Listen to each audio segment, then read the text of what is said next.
Шинэ 7 хоногийн мэнд манайхан галзуу кино сувагтан тавтай морил. Энэ удаад блогийнхан ярьж өгөхөр сонгосон галзуу кино бол 2022 онд гарч байсан Soul Vibe. За бүгдээ энэ галзуу сонирхолтой солонгос киног сонирхоод үзцгээе. Энэ сонирхолтой галзуу киног та нарт ярьж өгөхөд дугаарын хамтрагчаар Автомарт авто худалдааны төвийн автомашинтай болоход амархан өдрөлөг хамтран ажиллаж байна. Манайхан 25 оны 11 сарын 15-наас 21-ний хооронд штэ Автомарт авто худалдааны төвд зохион байгуулагдах энэ өдөрлөгт бүх машин 1 саяас 15 сая хүртэл хямдрна гэвд доо. Өдрлийн хүрээнд урьдчилгаа 10% төлөөд тэр дор нь бүх зүйлээ нэг дор шийдвэрлүүлээд автомашина унаад гарах боломжтой байна хөөе. Бас оригинал үзүүлэлттэй үнэлгээ өндөр баг километр гүйлттэй бадалгаатай 700 гаруй машинаас сонголтоо хийнгээ боддоо галзуу хавц хаанч байхгүй зээлийн хөнгөлөлтөй нөхцөл болон хамгийн супер бэлэг урамшууллууд болох Хайнанд аялах хэрэг. Улаанбаатар сэртэй улсын дугаар өвлийн дугуй Азийн хурд эргүүлэх хэрэг худалдан авалтын нэмэлт гарын бэлгүүд хүлээж байгаа юм байна. Хаана гэхээр Тэц 3-ын хойно Гурвалжингийн гүрний зүүн урд талд Автомарт худалдааны төв. Утсан 77 11 31 33 Баталгаад машиныг Автомартаас гэж байгаа. Та нар маань бороо буюу галзуу кино сувгаад дэмжихийг хүсвэл сабадараагүй бол саба, адарсан бол лайк дарахтал тэгээ болоо явчих юм шүү. Ингээд энэ галзуу киноны тайлбартаа хэдүүлээ орцгоё.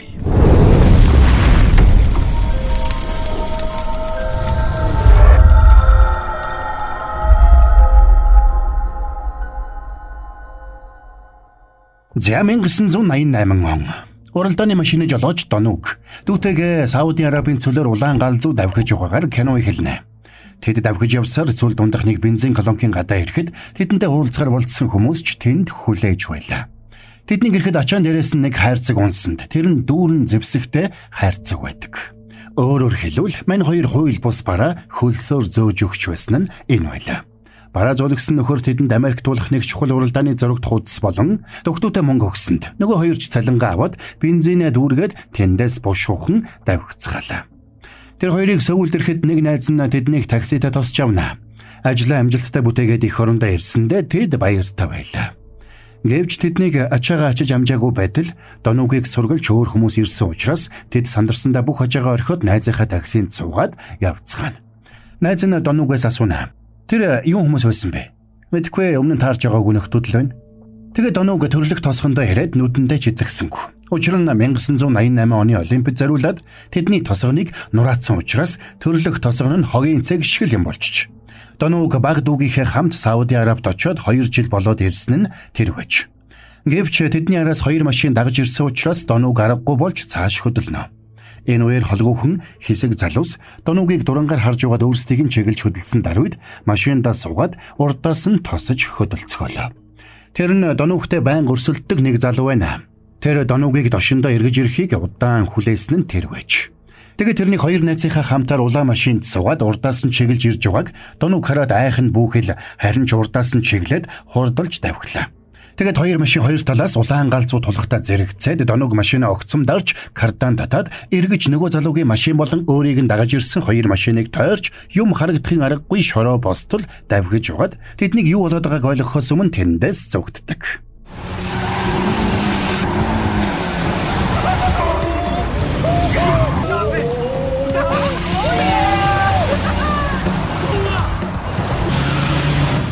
За тэгээд тэд давхсаар өөрсдийн гаражид ирэхэд тэдэн дээр мотоцикл унсан Донугийн дүү охин Юнхи ирлээ. Дүүгээ харсан Донугч баярлнаа. Чи чинь юу өмсцээ? Та чинь хойд солонгос хүн шиг болчихё юу да? Чамайг бити байк унжээ гэж хэлсэн баха. Би одоо байкеруудын Сөүлийн салбарын тэргүүн болсон. Байкер Queen болсон штэ. Дөрөв дуугад ундаг та чи яаж ойлгох вэ? Гэж дүүн томорно. Тэгээд баг дүүгээ тэрч аваад альвээ дотгошоо орч мах иди гэж хэлээд гараж руугаа орцгоно. Донугийг гаражтаа ороод машинаа асаахад өөр нэг дижийн хайцсан тэднийг угтаж авлаа. Тэгээд тэд эргэж уулзсандаа баярлцгааж хамтдаа мах шарж идэх гэж байтал хэсэг хүмүүс гаражных нь хаалгыг нүүднэ. Тэд өрсөлдөгч бүлгийнхэн байна гэж бодоод тэдэнтэй тулалдахаар бэлтгэж эхэлсэн ч нөгөө хүмүүс нь тэднийг онгоцны буудлаас хойш дагсаар байсан прокурорын хүмүүс байж таарлаа. Тэднийг тэргүүлж байсан ам прокурор гэгч Донуг дээр ирээд хүн чамтай юм ярих гээд байхад үхэх гэж байгаа юм шиг л зүгтах юм аа гэж хэлээ тэднийг сүрдүүлж эхэлнэ. Донуг болон тэрний найзууд өмнө нь гэмт хэрэгт холбогдож байсан нь тодорхой. Тэгвэр зогсохгүй прокурорын албаныхан тэдний авчирсан бэлэн мөнгийг нүдэн дээр нь асглаа. Ахыгаа тийм их бэлэн мөнгөтэй ирсэн гэж төсөөлөөгүй Юнхи гайхаад "Аха, та чинь тэнд юу хийж байсан бэ?" гэж асуухад ам прокурор хавцаа нээгээд хил дагуулan хууль бусаар бараа тайварлсан, хууль бусаар олж авсан мөнгөө Америкт байдаг ээжийнхээ данслуу хийсэн. Америкт байдаг ээж чинь ч бас тэнд хууль бусаар амьдардаг. Ингэж холбогдох бүх баримтуудыг нь ээлж дараалан гаргаж ирлээ. Та намайг иймхэн зүйлээр барих гэж энэ хүртэл ирээ юу? Гадаадад ажил хийж мөнгө олж болно. Гэхдээ хууль бусаар хил дагуулж болохгүй штэ. Тэгэд нөхөр Донуугт хууль бусаар их хэмжээний мөнгө хил дагуулсан хэрэгээр 11 жил, зөвшөөрөлгүй засварын газар ажиллуулсан хэрэгээр Юнхид 5 жил, зөвшөөрөлгүй таксины үйлчилгээ эрхэлсэн хэрэгээр такси барьдаг найзад нь 8 жил, бүсгүйчүүдийн сэтгэлээр тоглосон хэрэгээр DJ найзад нь 3,000 цаг нийгэмд тустай хөдөлмөр эрхлүүлэх. Харин Донуугтай хамт яваад ирсэн баг дүүг нь гэр бүлийн байдал тогтворгүй гэсэн шалтгаанаар 3 жил хяналтад байх шийтгэл тус онооно гэж сүрдүүлнэ. Өөрсөд нь хүчээр хэрэг тохох гээд байгааг ойлгосон Донууг тэрнээс юу хүсэж байгааг нь асуухад мань хүн "Та нар надтай орооцолдоод сайн үзэхгүй шүү. Энэ байдлаараа та нар хизээж Америк явж чадахгүй. Би та нарт хөлийн хориг тавиулчихна. Америкийн виз авна гэж мөрөөдөгч хэрэггүй. Харин энэ мөнгийг чинь би улсын орлого болгоно. Тэгээ яг хоо та нарын энэ авьяасыг чинь дэмий өрөхгүй тулд би нэг санал тавья л да. Би бол та нарыг Америк явуулж өгөх хүн. Тэгэхээр миний өгсөн даалгаврыг гүйцэтгэсэн тохиолдолд та нарыг би шууд Америк явуулъя." Ингээд аргагүй байдалд орсон Донууг болон тэрний найзууд ам прокурорын төлөө тагнуулын ажил хийхээр боллоо. Тэдний тагнах ёстой эхний эмэгтэй нь барьцаад зээлийн чиглэлээр үйл ажиллагаа явуулдаг, Сөүлийн хамгийн том зээлдүүлэгч болох Кан захиралгагч эмэгтэй байсан бол хоёр дахь хүн нь Батлан хамгаалахын яаманд ажиллаж байгаад гарсан хошууч И гэгч хүн байлаа. Тэд өмнөх засгийн газрын нууц баримтуудыг хадгалж байгаа нь тодорхой болсон байж тэднэр дамжуулаад тэд төрийн тэргүүн байж байгаад буусан дарангуйлагч Чондо Хвантай холбоотой мэдээллийг олж авахыг зорж байгаагаа ам прокурор хэлдэг. Тэдний мөнгө болон нууц бичиг баримтуудыг зөөдөг хуучин жолооч туслахууд нь бүгдээрээ баригдсан учраас тэд одоо шинэ найдвартай хүмүүсийг хайж байгаа гэдгийг ам прокурор Манхэтэд хэлнэ. Тэгээд тэр хоёр хүн найдвартай жолооч сонгон шалгаруулах өдөр нь маргааш гэдгийг Донуугт хэлээд "Хэрвээ чи энэ тестийг давж чадвал эхний ээлжинд Сауди Арабийн асуудлыг чинь шийдэж өгнө. Тэгээд тэдний гэмт хэрэгтэй холбоотой санхүүгийн баримт олж ирвэл та нарын хуучин гэмт хэрэг үйлдсэн бүх бүртгэлийг чинь арилгана. Гэхдээ Донууг бид тестэд давж чадвал та бидэнд Америкийн виз гаргаж өг" гэж хүсэхэд нь ам прокурор зөвшөөрч тэд хамтран ажиллахаар болцгоолоо. За ингээд тэд маргааш болох бараа түгээх уралдаанд бэлтгэж эхэлнэ. Тэд машинаа тонголж эхэлсэн бол ам прокурор тэдэнд маргааш бараа түгээх маршрутын мэдээллийг урьдчилж өгдөг. Ингээд маргааш нь болоход тавуулсан газарт 5 машин зогсож байлаа. Тэдний нэг нь Донуугтай байнга өрсөлддөг нөгөө улаан машинтай залуу байдаг. За ингээд 5 машин тус бүр бараагаа хүлээж авсны дараа дохиогоор нэгэн зэрэг хөдөлцгөөж хотын дундуур уралдаж эхэлдэг.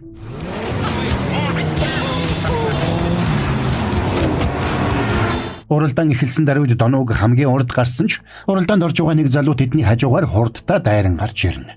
Тэрнийг хол алдахгүй тулд Донууг дүүдээ тушаал өгч дүүн машин руугаа нитро шахаснаар машин нь илүү хурдалж нөгөө залуугийн машиныг гүйцэж ирлээ. Тэгээд тэд нарийн гудамжаар орж ширүүн уралдсан ч Донууг эгзгийг нь тааруулж шахаад тэр залуугийн машиныг жагсаалтаас гаргана. Ингэж уралдаж явахдаа мань гурав гудамжинд явж исэн эмэгтэйг дайрах шахдаг. За тэгээд цааш тавьгсан боловч тэдний явах замд осол гарч зам хаагдсан учраас огцом эргэж их сургуулийн кампус дундуур давхихаас өөр аргагүй боллоо. Тэднийг ингэж их сургуулийн дундуур хурд хэтрүүлэн давхиж байгааг харсан цагдаа нар араас нь хөөсөн ч тэд самбаачилж зугтаж амжина. Зугтаж байхдаа нөгөө улаан машинтай залууг мөргөж машиныг нь жигсаалтаас гаргадаг. Тэднийг ингэж тойрч явах зуур BMW-тэй залуу хойноос нь хөөж гүйцэж урд нь гаргадагна. Тэдний машин яаж ч хурдлаад тэрнийг гүйцэдэг бай. Тэгсэн аз болоход Юнхи замын цагдаагийн ховц өмсөж гарч ирээд машиныг нь зогсоож саатууллаа. Тэгээд бичиг баримтыг нь шалгах зуур дугуйнд нь автирк загоод явуулчихна. Донуугийг хажуугаар нь гараад давхихыг харсан BMW-тэй залуу хуурлаад Юнхиг орхиод давхсан ч удалгүй дугуйнд буудаж зам дээр үлдснээр мань 3 хүрэх ёстой газартаа хамгийн түрүүнд очиж чадцгаана. Хамгаалагчид тэднийг нэгжээд дотогш оруулсанд тэнд нь нэг үдшилэг болж байлаа. Үдшилгийн DJ-гээр Донуугийн найз Жон ажиллаж байдаг. Гэтэл үдшилгийн дундуур Кан захирал орж ирсэнд бүгд чимээг уулзголоо. Кан захирал Манхэдтэй уулзаад ялалт байгуулсан багуу. Та нарт баяр хүргэе гэж хэлээд эргээд явсанд хамгаалагч нь дахиж Манхэдэж дагаад явдаг. Тэдний зөөж авчирсан бараа нь Джексны ориг Пенз байсан болж таардаг. Араас нь хошууж орж ирээд шууд л тэднийг цэргийн алба хаасан эсхийг нь байцааж эхэлнэ. Кан захирлч яриаг нь таслаад мань хэдэд хандаж хэлнэ. Та нар цаашид хошуучаас заавар авч ажиллана. Тэр бол шулуухан хүн. Төвчээртэй байгаарай. Тэгээд тэдэнд ажиллах үеэрээ баримтлах гол зарчмуудыг танилцууллаа. Тэд нэгдүгээрт бараанд хүрч болохгүй. Хоёрдугаарт бараа хаанаас ихтэй болохыг хэнд ч хэлж болохгүй. Гуравдугаарт энэ дугаа хүмүүсийг ерөөсөө танихгүй байх ёстой байлаа. Тэд нийтдээ 10 удаагийн тээвэр хийх ёстой. Тээвэр бүрийг 10 сая воноор үнэлнэ гэж хэлдэг. Энийг сонссон маньхэд баярлсандаа угсхийн босох шахлаа.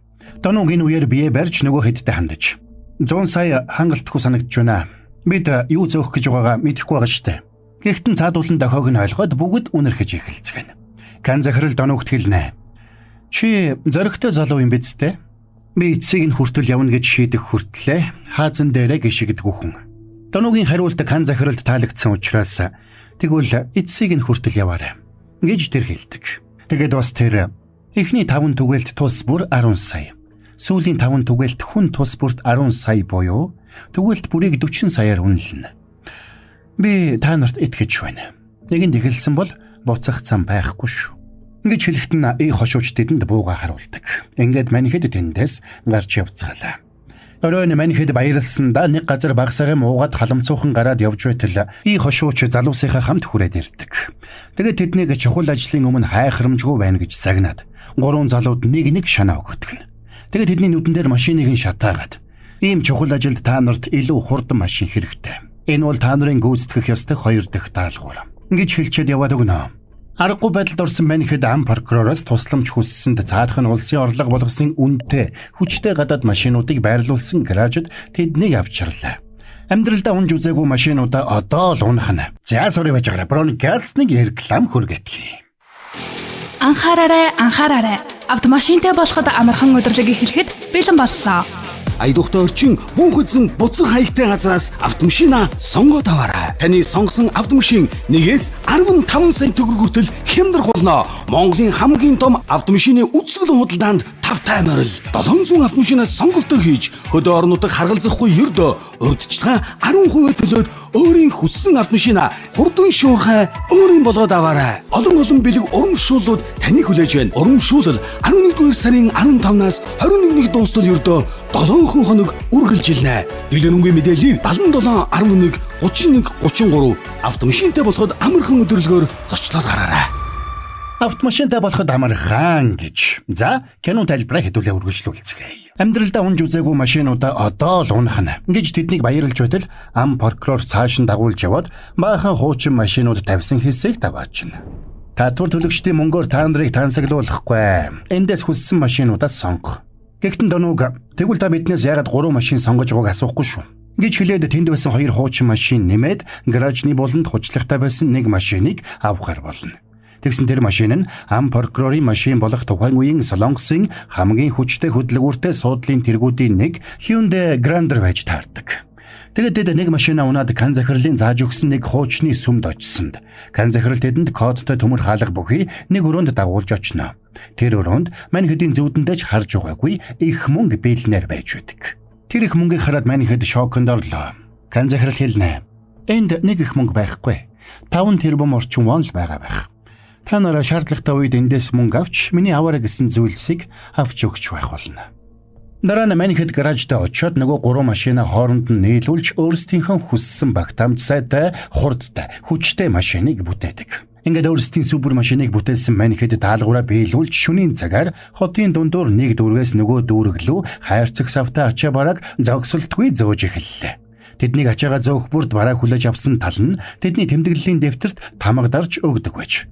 Сөүлийн метроны буудал Намдэмон Хаммуран Үлжиро гээд Сөүл хотоор хөндлөн гулд бараа зөөж давхиж явахдаа цаг ямагт цагдаанараас булдаж зөгтөн баригдах шахан л явж байлаа.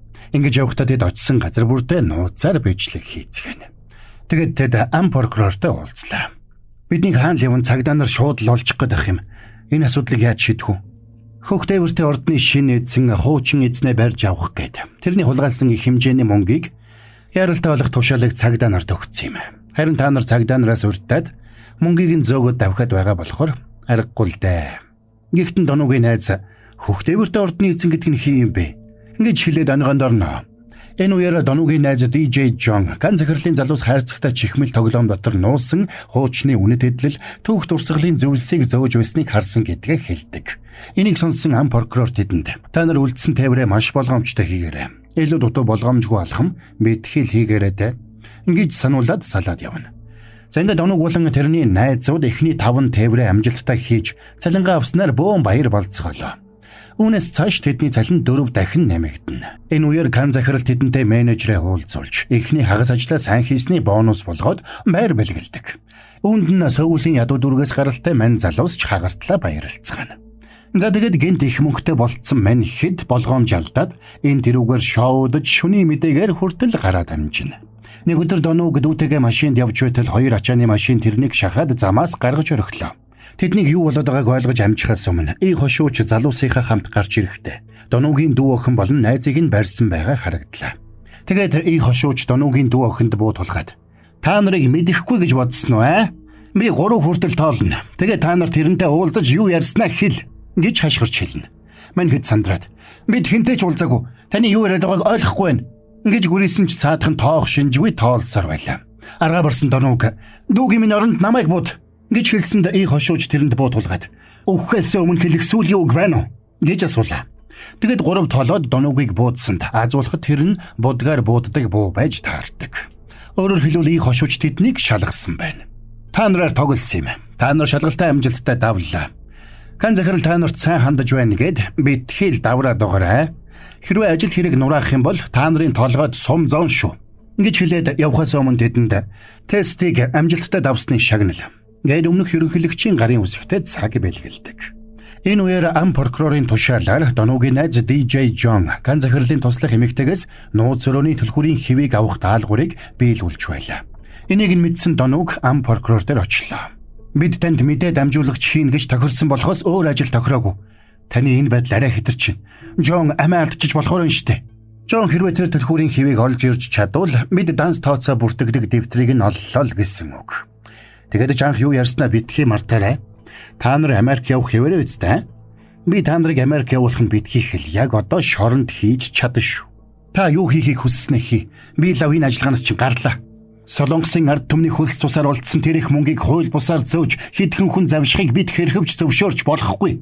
Та хизээ шудраг ёсыг тэгтлээ чухалчилдаг болцсон. Тэглээч наад шудраг ёс их оронч байдал инээ тэр чинь надад ерөөсө хамаагүй. Би өөрийгөө л боддог хүн. Гэж хэлээд Донуу гараад явчихна. Тэрнийг гаражтай ирээд бүх зүйлээ хамаад явах гэж байтал даалгавраа амжилттай биелүүлсэн John баяртай хурж ирлээ. Тэгээд Донуугийг бүхнийг орхиод явах гэж байгааг сонсоод уурлана. Өмнө нь чи Сауди Араб руу зүгтаасан. Одоо хаашаа зүгтах гэдэг? Ам прокурорын хэлснээр гэмт хэргийн бүртгэлээ арилгуулад виза аваад Америк явах яасан? Чи тэр ам прокурорт одоо хүртэл итгээд байгаа юм уу? Тэр чинь ердөө л биднийг хуурсан зал.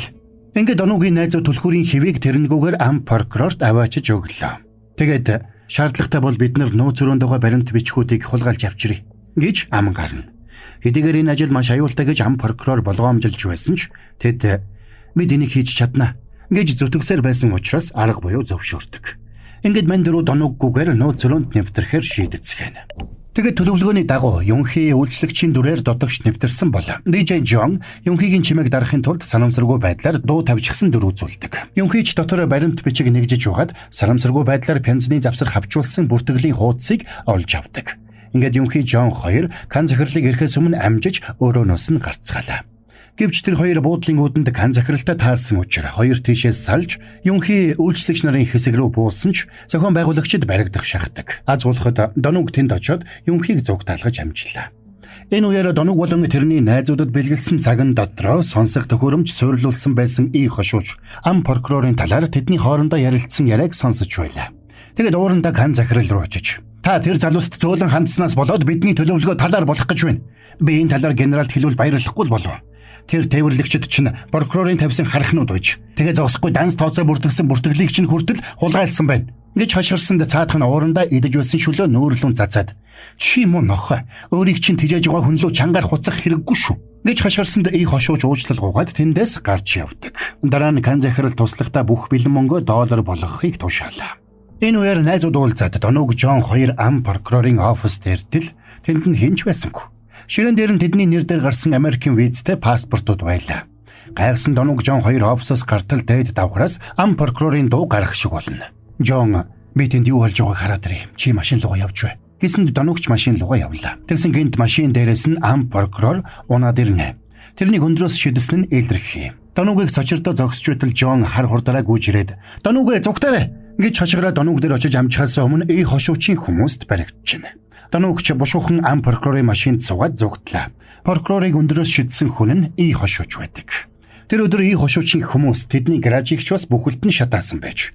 Ингээд Донуг болон тэрний багийнхан бүгд зүгтахаар бэлдэж эхэлнэ.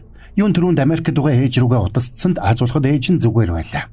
Харин нөгөө талд Кан захирал Жоныг байцааж данс тооцоо бүхий материал хаана байгааг асууж шалгааж байсан ч Жон тэрэнд юу ч хэлсэнгүй. Тэгэхдээ Кан захирал Жонд нэг тасдсан гар үзүүллээ. Тэр нь Жонд нууц төлхүүрийнхээ хэвийг алдсан туслахынх нь гар байдаг.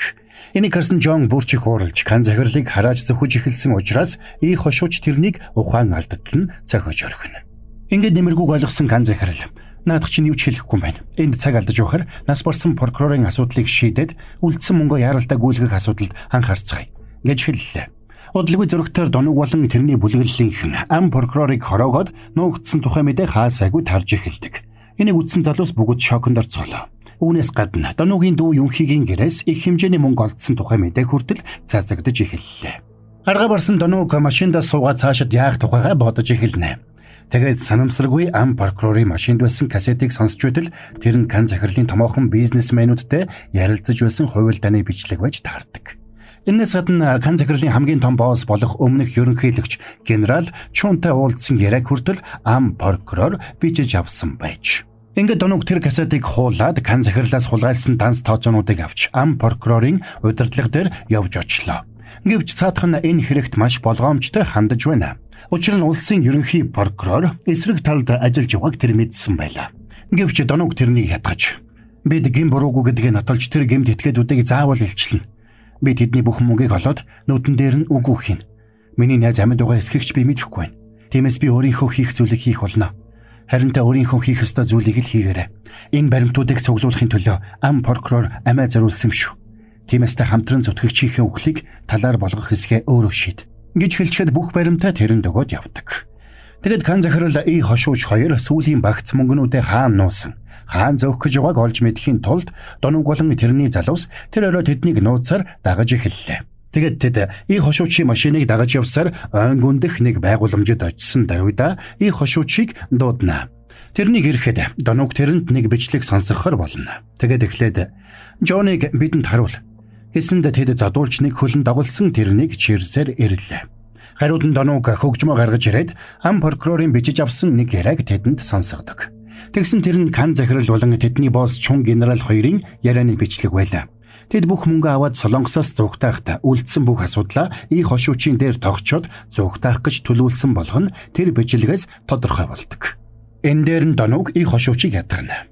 Та энэ новшнуудаас хариугаа авахыг хүсэхгүй гэж үү? Прокурорууд ийшээ хизэмүүдгүй ирнэ. Би танд туслая. Энэ мөнгийг таны хүссэн газар чинь саадгүй хүргэж өгье. Учир нь би Сөүл хотын хамгийн сайн тайварлагч. Хэрвээ үгүй гэвэл та эндээ үлдээд бүх хэргийг хүлээх болжтэй. Гэсэнд аргагүй байдалд орсон хошууч саналыг нь хүлээж авна. Кан захирал цуглуулсан бүх хөрөнгөө доллар болгоод ачааны онгоцонд очиж хөдлөх тэр өдрөө Сөүлийн олимпийн нээлт болох өдөртөө тааруулсан байж. Маргааш Донуг дүүгийнхээ хамтаар өөртөө байн өрсөлдөг нэг дошныхоо залуугийн засварын газарт явж очлоо. Учир нь дүүгийнхэн засварын газрыг хошуучийн хүмүүс юучгүй шатаацсан. Тэгээд Донуг тэрэнд Ram DMC хамтлагийн хамгийн сүүлийн үеийн кассет болон Jordan 3 пүү зөгч байж засварын газрыг нь ашиглах зөвшөөрлийг авдаг. Тэгээд тэд Донугийн төлөвлөгөөг хэрэгжүүлэхээр бэлтгэж эхэлнэ. Тэд энэ ажиллагаагаа Soul Vibe гэж нэрлэж. Маргааш Донуг хошууч дээр очиж бүх мөнгийг нь ачаад хөдлөхөд хошууч нэг залууга тэрний хажууд суулгаж явуулна. Ингээд хошуучийн бүх хүмүүс Донугийн машиныг дагаж явсан хойгоор Юнхи Жоныг хорж байсан сүм рүү очиод хамгаалагчийг нь аргалж дотогшороод Жоныг суулж авна. Харин нөгөө талд Донугийг хам мөрний дээрх гүүрэн дээр давхиж явхад дүүн төлөвлөгөө ёсоор агаарт дохионы буугаар буудаж дохио өглөө. Энийг хүлээж үлсэн мань хүн хажуудаа сууж байсан залуугийн анхаарлыг тэрүүгээр сарниулж угаад машинасаа түлхэж унгаад хошуучийн хүмүүсээс зогтож эхэлдэг. Өөрийг нь морж байгааг ойлгосон хошууч ууралж хүмүүстэй тэрнийг ямар ч аргаар хамаагүй зогсоохыг тушаалаа. Ингээд Сөүл хотын гудамжаар муур хулган болоод хөөцөлдөж эхэлцгэн.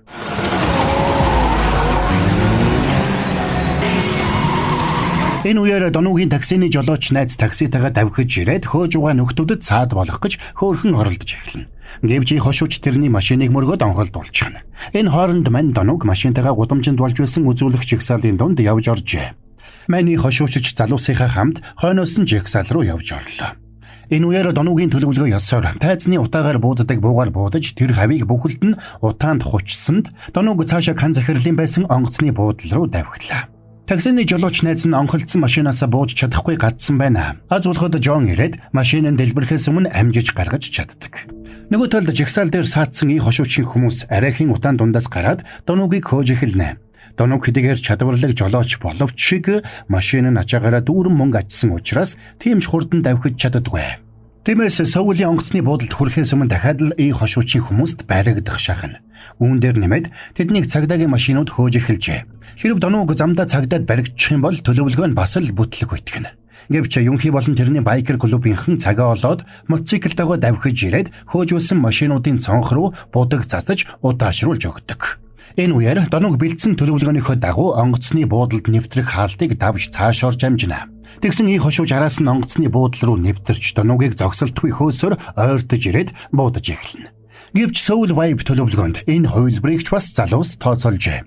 Тэгэд хошуучийн анхаарлыг сарниулж угаад Жон машинтайгаа тэрний машиныг хажуунаас нь гэндүүлж мөргөөд замаас гаргасанд хошууч машинтайгаа дэлбэрч үхдэг. Энэ үеэр байдал буруугаар эргэж байгааг ойлгосон кан захирал сүүлийн багц мөнгөө хүлээлгүйгээр ачааны онгоцтойгоо хөөрөх гэж байлаа. Тиймээс мань Донууг ирчээрээ давхисаар ачааны онгоцны ачаа руу дайрч орж чадлаа.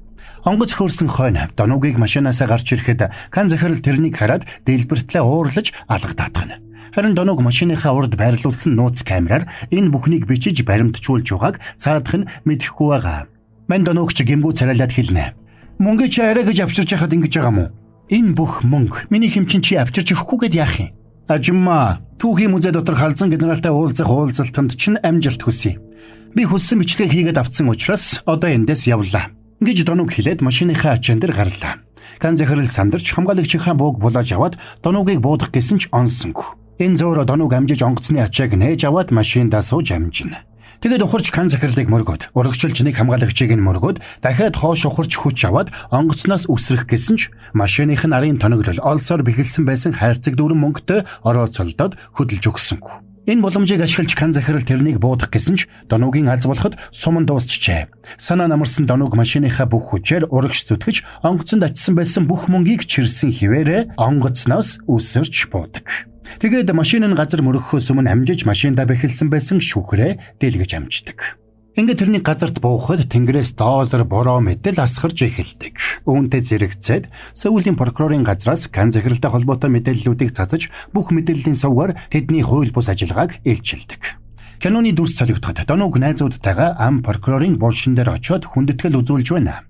Тэгээд найзууд тэндээс буцаж явах замд нэг нь "Өшөө, хэдүүлээ бүх мөнгөө үгүй хийсэн болохоор одоо яаж Америкийг хулж гинэ?" гэж асуулаа. Тэгсэн Жон "Бүрч хоосорчхоогүй штэ" гэж хэлээд халааснасаа 2 боодол доллар гаргаад ирнэ.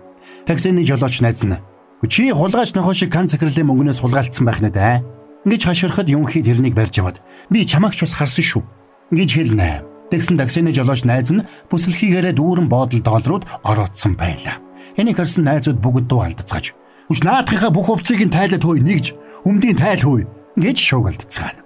Тэгсэн Донууг машинаасаа том цүнх гаргаж ирээд нээсэнд тэнд нь дүүрэн боодолтой долларууд байдаг. Энийг харсан найзууд нь бөөм баяр. Донууг "Илээ явхаас өмнө баг саг сайжруулалт хийгээд явахгүй болохгүй зү" гэж хэлснээр кино маань конец фильм. За, энэ хүрээд энэ галзуу сонирхолтой Солонгос киноны тайлбар маань дуусч байна. Та нарыг уйдахааргүй сонирхолтой галзуу кино байсан гэж найдаа. Мөн бороогийн тайлбарч гисэн ойлгомжтой байж таалагдсан бол we need more гэсэн комментиг үлдээгээрэй. Дугаарыг хамтрагчаар Автомарт авто худалдааны төвийн автомашинтай болоход амархан өдрөлөг хамтран ажиллалаа. Манайхан 25 оны 11 сарын 15-наас 21-ний хооронд штэ Автомарт авто худалдааны төвд зохион байгуулагдах энэ өдрөлөгт бүх машин 1 саяас 15 сая хүртэл хямдрна гэвд доо. Өдрөлийн хүрээнд урьдчилгаа 10% төлөөд тэр дор нь бүх зүйлээ нэг дор шийдвэрлүүлээд автомашина унаад гарах боломжтой байна хөөе. Бас оригинал үзүүлэлттэй үнэлгээ өндөр баг километр гүйлттэй бадалгаатай 700 гаруй машинаас сонголтоо хийнгээ боддоо галзуу хавц хаанч байхгүй зээлийн хөнгөлөлтөй нөхцөл болон хамгийн супер бэлэг урамшууллууд болох Хайнанд аялах хэрэг. Улаанбаатар сэртэй улсын дугаар өвлийн дугуй Азийн хурд эргүүлэх хэрэг худалдан авалтын нэмэлт гарын бэлгүүд хүлээж байгаа юм байна. Хаана гэхээр Тэц 3-ын хойно Гурвалжингийн гүрний зүүн урд талд автомарт худалдааны төв. Утсан 77 11 31 33 Баталгаад машиныг автомартаас гэж байгаа. Та нарын шинэ 7 хоногийн ажил сургууль хичээлд нь амжилт хүсье. Тэгээд хэдүүлээ дараагийн бас нэгэн галзуу киноны тайлбараар удахгүй эргээд уулзсан. Тэр болтол та нар маань сабадараагүй бол саба, дарцсан бол лайка дараха мартва манайхаа.